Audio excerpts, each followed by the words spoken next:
वरिष्ठ अधिवक्ता और हिंदी के लिए जिन्होंने बहुत कुछ किया है, ऐसे हमारे केसरीनाथ त्रिपाठी जी, सचिव राजभाषा विभाग, संयुक्त सचिव राजभाषा विभाग, और यहाँ के सांसद के रूप में आज केंद्रीय मंत्री है, हमारे साथी है, विराजमान है पांडे जी। और आज बाबा विश्वनाथ की इस नगरी में देश भर से आए हुए हिंदी प्रेमियों को मैं नमस्कार कर मेरी बात की शुरुआत करना चाहता हूं। मित्रों, मेरे लिए भी एक बहुत हर्ष का विषय है कि आजादी के अमृत महोत्सव के वर्ष के अंदर पहली बार राजभाषा का सम्मेलन राजधानी के बाहर लाने में हमें सफलता मिली।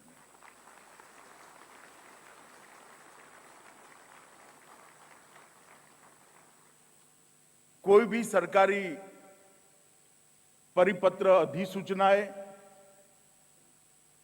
तब तक लोकभोग्य नहीं होती है जब तक जन आंदोलन में परिवर्तित नहीं होती। और ये राजभाषा को गति देने का जो जरिया है, अखिल भारतीय राजभाषा सम्मेलन, उसको भी दिल्ली के गलियारों से बाहर निकालने का हमने 2019 में ही निर्णय कर लिया।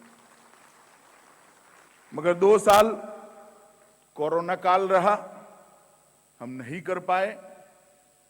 परंतु आज मुझे आनंद है कि योगानुयोग है, ईश्वर कृपा ही है कि ये नई शुभ शुरुआत उस वर्ष में होने जा रही है जो हमारा आजादी का अमृत महोत्सव है। और देश के प्रधान मोदी जी ने कहा है कि अमृत महोत्सव हमारे लिए आजादी दिलाने के लिए जो हमारे पुरखों ने यातनाएं सहन की, सर्वोच्च बलिदान दिए, जो संघर्ष करा, उसको स्मृति में फिर से जीवंत कर युवा पीढ़ी को प्रेरणा देने का तो मौका है ही है।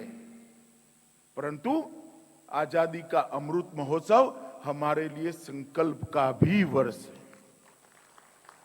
इसी वर्ष में 130 करोड़ भारतीयों ने तय करना है कि जब आजादी के 100 साल होंगे, भारत कैसा होगा, कहां होगा,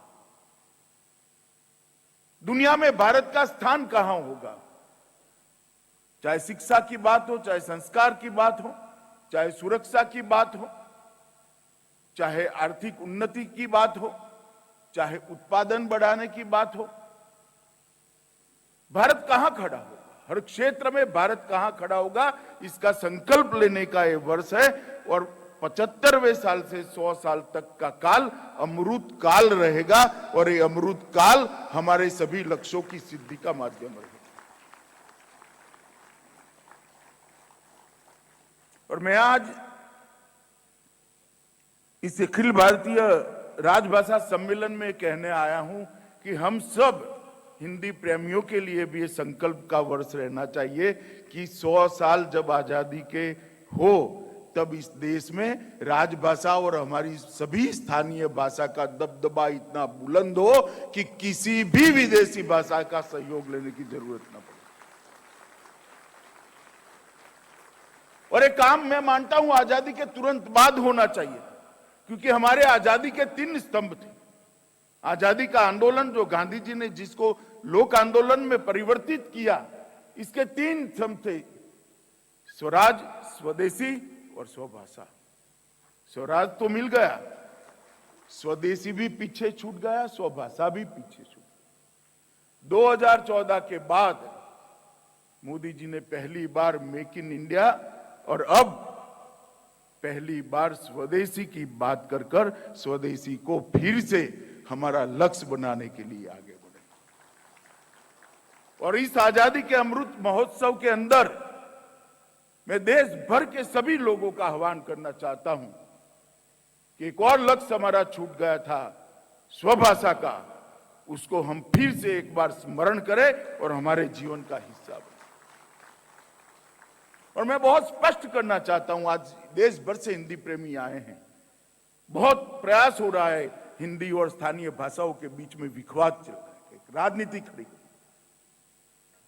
मैं बहुत मन से मानता हूं, मैं भी हिंदी भाषी नहीं, गुजरात से आता हूं, मेरी मातृभाषा गुजराती है, मुझे गुजराती बोलने में कोई परहेज नहीं है, मगर मैं गुजराती जितना ही प्यार, बल्कि इससे थोड़ा अधिक प्यार हिंदी को करता हूं। हिंदी और हमारी स्थानीय भाषाओं के बीच में कोई अंतर्विरोध नहीं है। हिंदी सभी स्थानीय भाषाओं की सहेली है, सखी है, और सखियों के बीच में कभी अंतर्विरोध नहीं। राजभाषा का विकास तभी हो सकता है जब स्थानीय भाषाओं का विकास होगा, और स्थानीय भाषा विकास सातत्यपूर्ण तरीके से तभी विकसित हो सकती है जब राजभाषा एक देश भर के अंदर मजबूत होगी। ये दोनों पूरक है, दोनों के बीच में कोई अंतर नहीं।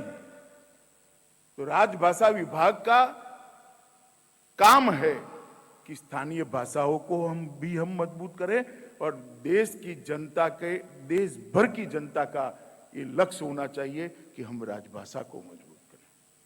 मित्रों, मेरे लिए एक और आनंद का विषय है कि जब हमने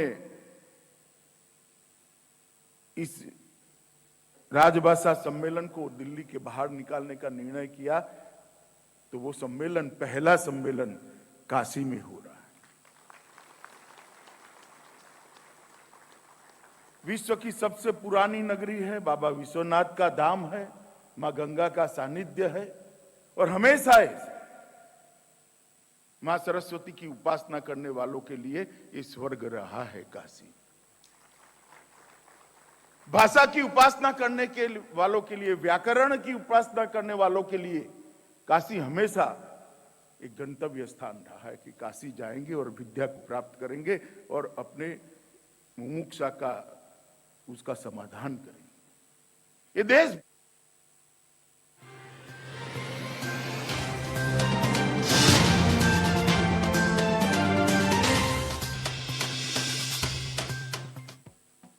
Associate sponsor,